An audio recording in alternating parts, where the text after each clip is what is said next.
Cuman bedanya itu kalau di Indonesia kalau kerja di rumah sakit, dokter umum. Jadi dia menangani pasien saraf, pasien jantung, pasien paru gitu.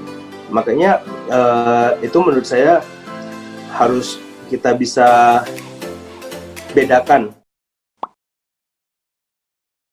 Ya, Itu kan masalah klasis di Indonesia. Kalau di sini enggak. Di sini jadi semuanya dokter spesialis itu cuma menganjurkan saran terapi buat dokter umum. Ya, ini loh pasiennya saya udah cek, masalahnya di sini saya sarankan minum obat ini aja gitu. Makanya dokter umumnya nentuin sarannya bagus atau enggak. Kalau iya diikutin, kalau enggak mungkin dia akan telepon lagi tanyain, boleh gak saya diskusi apakah boleh obatnya saya ganti dengan ini gitu. Boleh aja gitu. Jadi komunikasinya itu berjalan. Di sini tuh sistem rumah sakit kita itu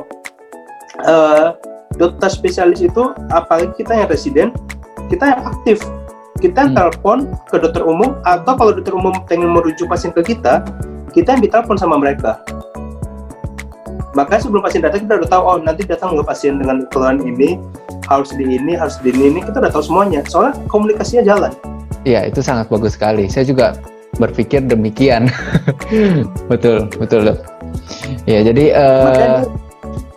makanya yang sistem di Takenoko itu menurut saya sudah sangat bagus. Jadi pasien Jepangnya itu datang ke klinik kita dulu, kita lihat masalahnya apa, dan kita minta saran dari spesialisnya. Dan nanti spesialis kasih kita saran, ya ini harus dicek ini, baru kita lakuin lagi gitu. Jadi kita yang megang peranan penting, kita yang menyetir mobilnya.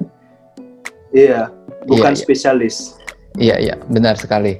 Ya, ini jadi masukan sangat besar untuk kita semua, baik masyarakat juga untuk kedokteran ya, bidang kedokteran juga bisa menjadi satu masukan yang sangat besar untuk kita punya mindset yang demikian. Berikutnya ini ya dok, nah ini kan sekarang ini kan masa pandemi ya, Betul. Kita menghadapi wabah yang begitu, maksudnya penyakit yang begitu luar biasa. Bagaimana dok keadaan perkembangan pandemi yang ada di Jerman? Ya, saya bisa katakan Jerman itu salah satu negara yang sukses untuk menangani penyakit COVID-19 ini. Kenapa? Pemerintah Jerman sendiri tuh sangat banyak mengatur strategi gimana caranya biar kapasitas rumah sakit itu tidak melebihi dari jumlah pasien. Contoh paling gampang dari rumah sakit saya sendiri saja. Jadi pas pandemi itu mulai merebak di dekat tempat kita, kepala konsulen saya langsung rapat ke, ibaratnya di sini orang kecamatan, sama sudah merapatkan strategi apa yang kita lakukan. Pertama, kita harus punya bed buat ICU. Ya, jadi ICU kita itu biasanya itu saya katakan kapasitas rumah sakit saya itu 14. Jadi ada sekitar 6 bed kita bikin khusus buat COVID. Selain itu kita juga memesan atau dipinjamin alat ventilator. Alat ventilator itu kita taruh di stasiun isolasi. Stasiun isolasi kita itu kurang lebih 34 bed, tapi karena itu kita bikinnya per kamar, itu kapasitasnya itu bisa bervariasi sekitar 17 sampai 34. Jadi setengah stasiun itu kita tutup, kita backup dengan ventilator, dan itu buat pasien-pasien intermediate yang tidak memerlukan intubasi, tapi cukup dengan bukan oksigen mask, tapi yang tidak invasif. Oke. Tidak invasif terapi oksigen, tidak non invasif. Ya. Nah, waktu itu yang sekitar bulan Maret April itu, waktu itu kita udah jaga-jaga, kita udah ambil pas pertama kali kita dapat pasien COVID itu, kita udah mulai jaga-jaga, kita bikin bed sebanyak mungkin khusus buat COVID. Selain itu, kita bikin tempat namanya Fever Praxis. Jadi di dekat daerah kita itu kita dirikan suatu tenda. Tenda itu akan memeriksa semua pasien dengan demam. Ya. Jadi pasien yang dengan demam itu semuanya itu tidak ke dokter umum, tidak datang langsung ke rumah sakit. Mereka datang ke tempat pemeriksaan demam dulu, infeksi. Jadi mereka akan dicek swab PCR buat COVID itu sendiri. Jadi kalau misalnya pasien dengan demam itu biasanya udah langsung diarahkan ke sana. Kecuali kalau pasien dengan sesak nafas tidak bisa ke sana, akan langsung dikirimkan ke rumah sakit. Oke. Waktu bulan April itu sekitar waktu itu kita punya pasien kira-kira dengan corona itu 12, dan kita sampai mendapatkan pasien import dari Belanda. Wah, dari Belanda pun ke Jerman? Ya, kenapa? Karena emang di Eropa itu cuman Jerman yang punya banyak bed ICU. Dan pemerintah Jerman langsung nggak suruh lockdown total, tapi dia suruh ibaratnya Jakarta PPSB atau karantina di rumah, jadi nggak boleh keluar. Yang boleh keluar boleh cuma buat belanja doang. Jadi emang nggak ketat, tapi masyarakatnya disiplin. Ya. Jadi dari pihak kesehatan langsung meningkatkan kapasitas, kemudian juga PCR melakukan tindakan-tindakan persiapan untuk menghadapi COVID ini ya. Lalu dari pemerintah juga kalau untuk bagian transportasi, komunikasi itu ya tidak melakukan, maksudnya tidak lockdown gitu ya. Tapi dengan PSBB seperti di sini dan dengan pencegahan misalnya pakai masker, cuci tangan, masyarakat itu semua nurut gitu ya, Dok? Nurut, itu memang kelihatan bagus. Yang pas lagi meledak-ledaknya itu pasien itu emang naik, tapi habis itu stabil, nggak tambah lagi. Makanya kita juga bingung, meskipun yang positif ada, tapi mereka stabil, mereka di rumah, mereka nggak cuma stay at home aja, mereka tidak kemana-mana, cuma makan obatnya sembuh gitu. Oke, good. Maka even kalau misalnya banyak yang nanya di Jerman diapain sih corona, nggak diapa-apain, ini cuma kasih infus terapi simptomatis saja, paracetamol, Novalgin, inhalasi, obatnya itu aja. Bahkan vitamin aja saya mau kasih aja, kata bos saya, ini tidak sesuai dengan guideline kita. Belum ada yang bisa memastikan kalau itu benar. Makanya kita nggak kasih vitamin. Di sini jor-joran vitamin ya. Meskipun itu nggak salah, ada yang masalah di negara evidence-based terapi itu ya kayak gitu, selama belum ada data yang akurat mereka nggak kasih. Makanya terapinya cuma simptomatis saja. Antibiotik itu akan kita kasih kalau memang ada infeksi sekunder, dan obat-obatan kayak kloroquine segala itu kita nggak pernah kasih. Oh, oke.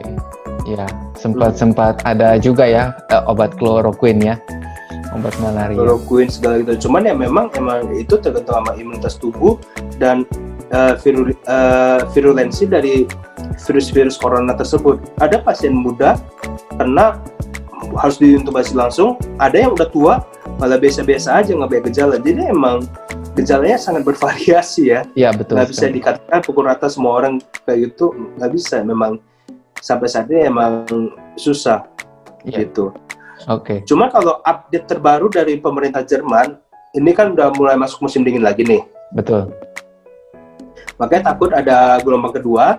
Pemerintah Jerman saat ini menyatakan sejak minggu lalu semua pasien dengan gejala pernafasan atau ISPA dan demam harus dicek PCR coronanya. PCR corona. Dan di rumah sakit saya sendiri, semua pasien yang masuk dengan gejala ISPA, kita ada rapid test PCR buat corona. Itu sekitar 45 menit kita langsung mendapatkan hasilnya, dan hasilnya saya bisa bilang sangat akurat. Sudah pernah dites dengan hasil dengan lab lain, hasilnya sama.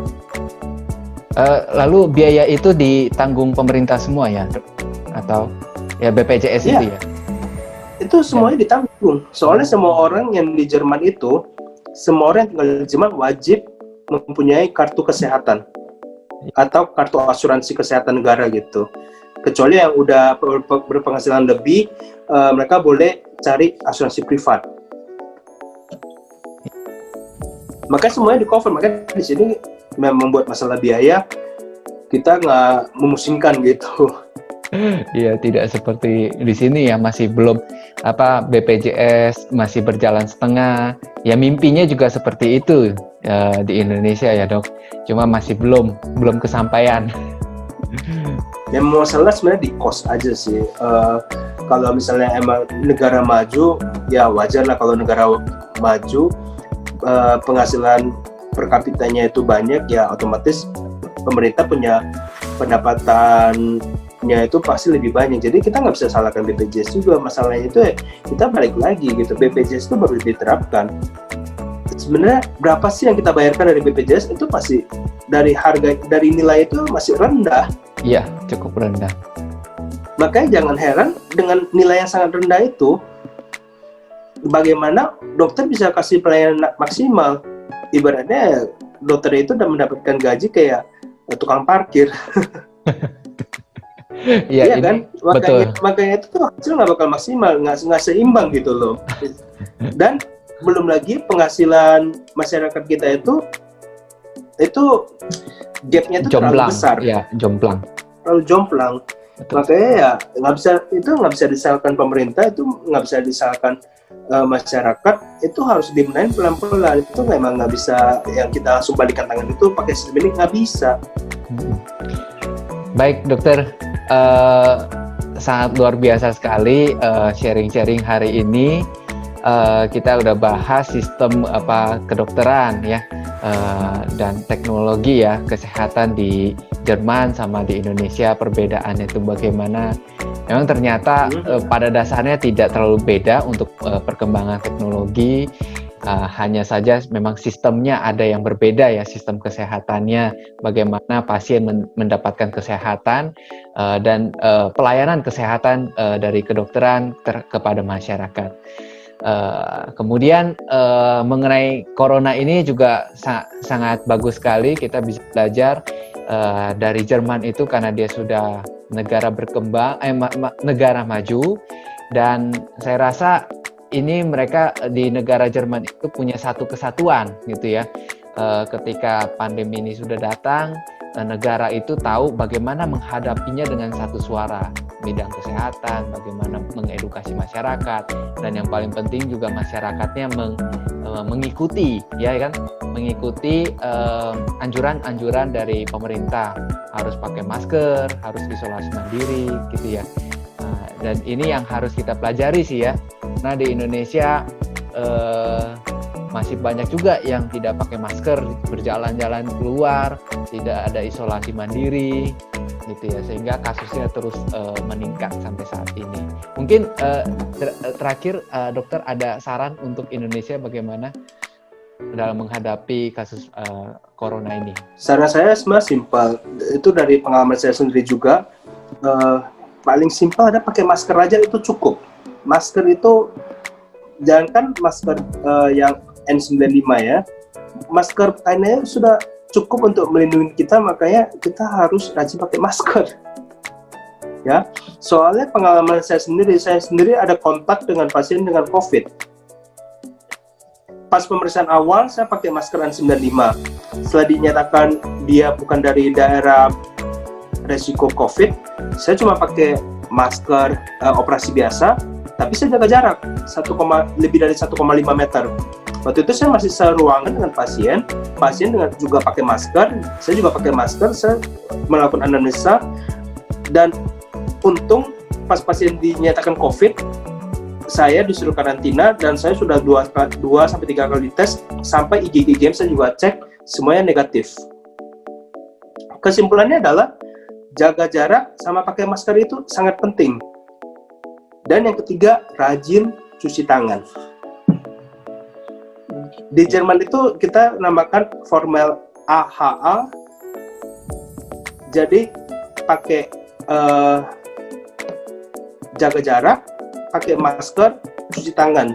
3 prinsip itu akan melindungi kita dari COVID. Good.